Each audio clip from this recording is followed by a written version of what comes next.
মঙ্গলবার থেকে দেশ জুড়ে শুরু হলো সিবিএসই দশম শ্রেণীর বোর্ড পরীক্ষা। 2026 সালের এই মাধ্যমিক পরীক্ষা আগামী 11 মার্চ পর্যন্ত চলবে। আজ প্রথম দিনে ছিল গণিত পরীক্ষা। সকাল থেকে রাজ্যের বিভিন্ন সিবিএসই স্কুলগুলোতে পরীক্ষার্থী এবং অভিভাবকদের ভিড় চোখে পড়ার মতো। মঙ্গলবার রাজ্যের বিভিন্ন প্রান্তের সিবিএসই স্কুলগুলোতে শুরু হয়ে যায় চূড়ান্ত ব্যস্ততা। পরীক্ষার সময় নির্ধারণ করা হয়েছে সকাল 11:30 থেকে দুপুর 1:30 পর্যন্ত। এবছর অঙ্ক পরীক্ষা দিয়েই শুরু হলো মাধ্যমিকের এই বড় সফর।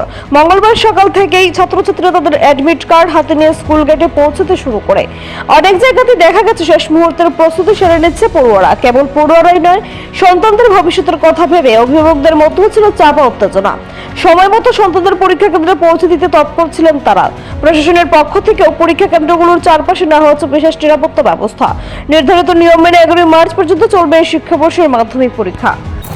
আজ থেকে সিবিএসসির মাধ্যমিক পরীক্ষা শুরু হয়েছে। আমার ছেলে প্রথম পরীক্ষা দিচ্ছে উমাকান্ত একাডেমি থেকে। আশা করি তার পরীক্ষা ভালো হবে এবং নিজস্ব প্রতিনিধি রিপোর্ট, এশিয়ান টাইমস।